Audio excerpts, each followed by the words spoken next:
Fried রাইসের ভাতটা রান্না করব। রান্না করার জন্য ওখানে জলটা বসিয়ে দিয়েছি। এখন এর মধ্যে দিয়ে দেব গোটা তেজপাতা এবং এলাচ, লং, দারচিনি দিয়ে দিলাম গোটা।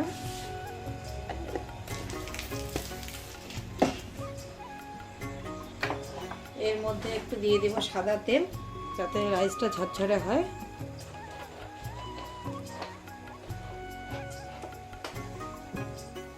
এটা ফুটতে থাক, ততক্ষণ আমি চালটা ধুয়ে নিই। জলটা ফুটে গেছে, এখন চালটা দিয়ে দেব।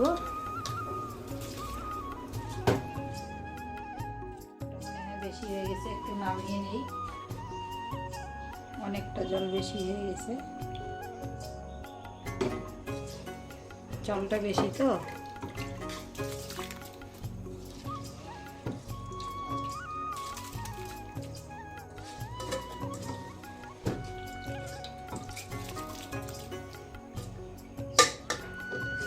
চালটা দেওয়া হয়ে গেল, এখন এটা হতে থাক।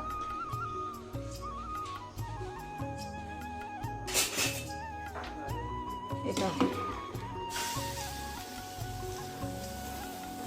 ভাতটা রান্না হয়ে গেলে, তারপরে ভাতটা হয়ে গেছে, এখন এটা আমি নামিয়ে নিব।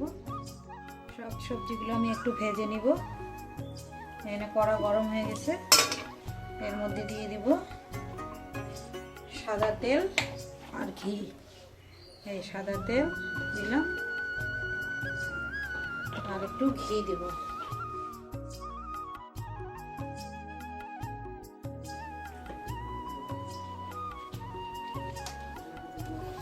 এদিকে প্রথমে আমি ভেজে নিব। বিনস দেব,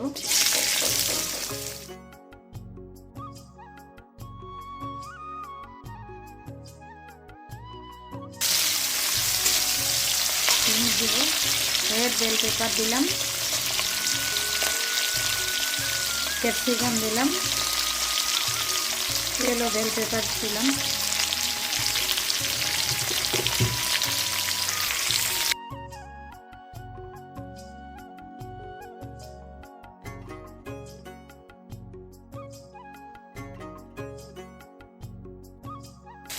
এর মধ্যে দিয়ে দেবো কাঁচা লঙ্কা কুচানো এবং গ্রেট করে রেখেছি একটু গাজর, সেটা দিয়ে দেব।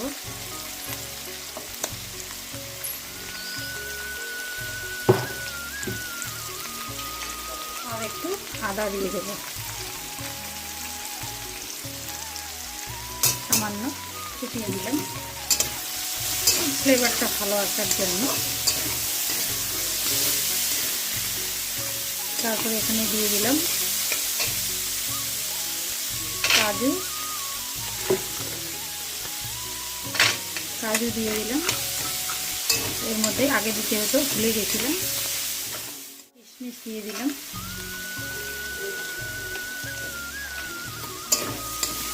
তেলে দিলে ভালো হতো, আমি এখন দিয়ে দিলাম। এটা একটু ভাজা হয়ে গেলে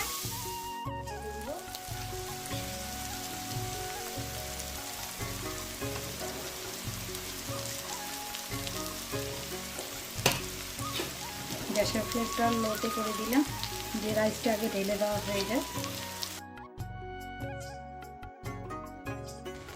রাইসটা দেওয়া হয়ে গেছে, এখন আমি এর মধ্যে একটু সামান্য লবণ দেব।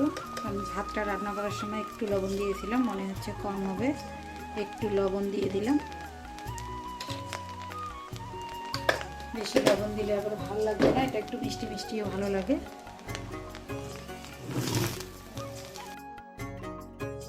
একটু হালকাভাবে নাড়তে হবে, একটু বেশি করেই রান্না করেছি আজকে।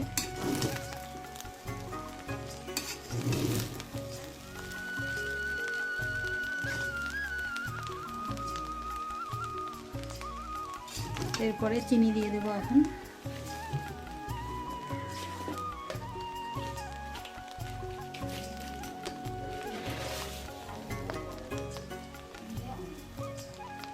চিনি যে যেরকম খান সেরকম বুঝে দিয়ে দেবেন।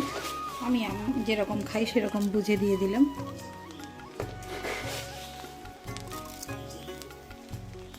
ফ্রাইড রাইসটা একটু মিষ্টি মিষ্টি হয় তো, একটু মিষ্টিটা না হলে ভাল লাগবে না।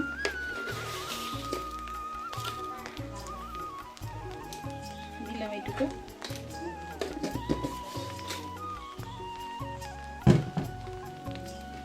এখন নাড়বো।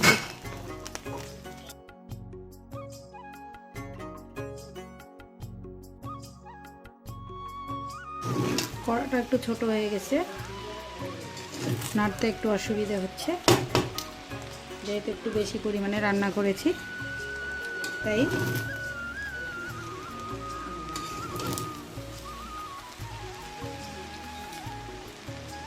এখন এর মধ্যে একটু ঘি দিয়ে দেব,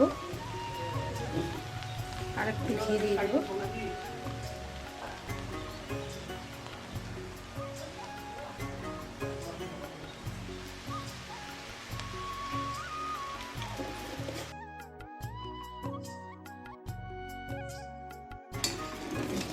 হয়ে গেছে। এখন আমি নামিয়ে নেব। নামানোর পরে এর মধ্যে আমি একটু চেরি ফল দিয়ে দেব। নামানোর পরে দেখাচ্ছি। নামিয়ে নিয়েছি, এটা একটু চেরি ফল আমি দিলাম, দেখতে সুন্দর লাগে। এটা হয়ে গেছে এখন।